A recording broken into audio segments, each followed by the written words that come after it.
Hi, Brian. I know teams, of course, have the option this year of using six of the practice squad spots with guys with unlimited experience.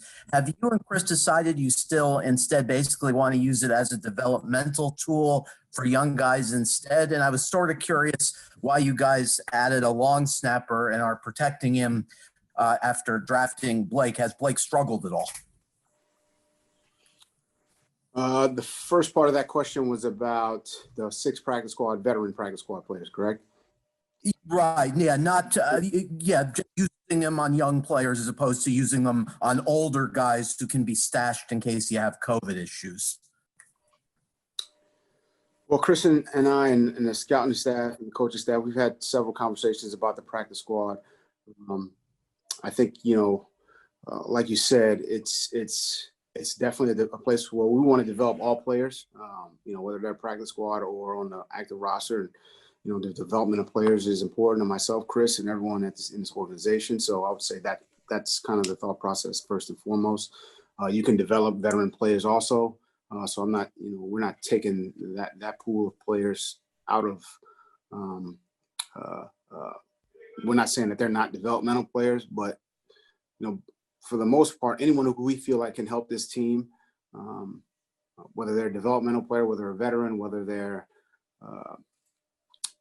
if they can help this team, we'll take a look. Again, with the practice squad, you don't get whoever you want.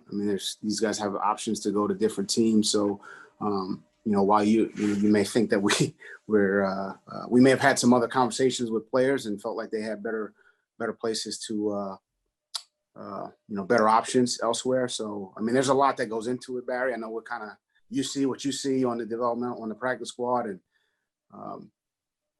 there's always a lot of conversations like always that you guys aren't privy to, and things that are happening behind the scenes that you don't know. Try to get this guy, didn't get him, he went there. There are a lot of those conversations, but there's also we like the guys who are on our practice squad also. There was another part to that question also. I forgot, Barry. Was there another piece to that question, Barry? Yes, thanks, Brian. On having a second long snapper available, just what the thinking was in adding one and protecting him. Has Blake Ferguson struggled at all? It's very similar to what you just mentioned with COVID and there being a pandemic and the possibility of losing players. We just felt like that was a position where you don't want to lose a guy on a Saturday morning, and then we got to call you up, Barry, and you got to come in and snap for us. So. We just felt like we wanted to, keep a guy on the practice squad for that reason. If you can long snap, then maybe, we'll bring you in for a tryout and maybe we'll get you on the practice squad. What do you think about that, Barry? Love it. I love it. But I must spend more time on that craft. Okay. All right. Great. Thanks, Coach. Yeah. Next, we'll go to Omar. I wanted to ask you on Roberts. I know he practiced today. Is there an update, and what's the process? What's the next step for him in the protocol?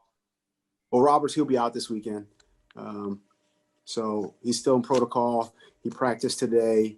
He's in the protocol. He'll go through the steps necessary.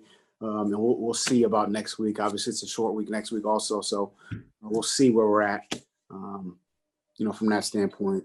But obviously, his health and the health of all our players is priority number one. And we're going to do everything we can to make sure he's ready to go before we put him back out there. Josh? Hey, Flo, on Sunday after the game, you were pretty quick to tell us that stopping the run would be a priority in practice this week. How do you feel, now towards the end of the week that you've done at attacking that phase of the game and just where your confidence is when it comes to stopping the run on Sunday? Well, we've talked about it, we've met about it, we've walked through it, we've practiced it. At the same time, you harp on one thing. This is a dangerous team from a running standpoint with their backs, running with the quarterback, but they've also got good tight ends, obviously very, very good receivers. and a quarterback who can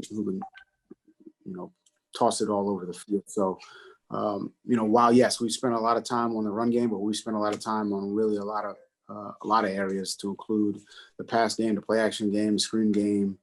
I mean, this is a very, let's call it, high-powered offense. They're very multiple from a personnel standpoint, from a schematic standpoint. Conceptually, they do a lot of things, and we've got our hands full. But obviously, it starts with stopping the run, but they pose a lot of issues. All right, we'll take one more. We'll go to Cam. Hey, Flo, are you expecting to have Devontae and having him at full go on Sunday? That's probably going to be a little bit of a game time decision. He's practiced on a limited basis all week. We'll see on Sunday morning, really. But yeah, it'll be a little bit of a game time decision. But look, Devontae, this guy's competitive. He wants to be out there, so he's going to do everything possible to be out there. But yeah, game time.